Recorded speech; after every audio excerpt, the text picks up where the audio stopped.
ব্যক্তিগতভাবে আমি মনে করি কোন রাজনৈতিক দলকে নিষিদ্ধ করার পক্ষে আমি না। শ্রীলঙ্কা আবারও রপ্তানিতে শীর্ষে। আনলেস আপনার যদি একদম সুশক্তভাবে জঙ্গি তৎপরতা, রাষ্ট্রবিরোধী তৎপরতা, কোট আনকোট যে বিভিন্ন পলিটিক্যাল পার্টি রেটরিক হিসাবে ইউজ করে, সেটা না। সত্যিকার অর্থে সেরকম থাকলে তাও প্রচন্ড সততার সাথে তদন্ত করে দেখে হয়তো এটা করা যেতে পারে। জেনারেল রুল হিসাবে আমাদের সংবিধানে সংগঠন করার স্বাধীনতা আছে। আওয়ামী লীগ বাংলাদেশের স্বাধীনতা সংগ্রামে নেতৃত্ব প্রদানকারী দল। বিভিন্ন গণতান্ত্রিক সংগ্রামে এই দলটার অবদান ছিল।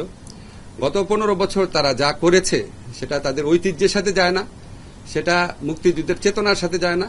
তারা বাংলাদেশের ইতিহাসে বর্বরতম এক ফ্যাসিবাদ কায়েম করেছিল।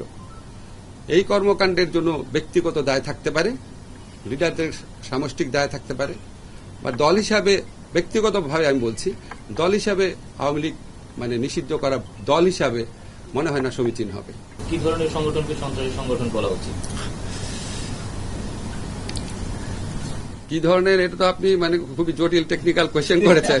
এটা একটা বিশেষজ্ঞ পর্যায়ে মতামত ছাড়া বলা সম্ভব না। তবে আমি মনে করি, ধরেন যারা বাংলাদেশের অস্তিত্বে বিশ্বাস করে না, সার্বভৌমত্বে বিশ্বাস করে না, বাংলাদেশের আপনার যে আমাদের যে গণতান্ত্রিক রাজনীতি সেটাকে নস্যাৎ করতে চায়, আমাদের বাংলাদেশে আমাদের মুক্তিযুদ্ধের চেতনা যেভাবে আমি চেতনা বুঝি আর কি, একটা ডেমোক্রেটিক বৈষম্যহীন শোষণহীন সমাজ, এটাকে ধ্বংস করার জন্য যারা আপনার সিস্টেম্যাটিক্যালি তাদের সশস্ত্র একটা সংগ্রাম করে, একদম প্রাইমারি চিন্তা করে আপনাকে বলছি। তবে আমি মনে করি যে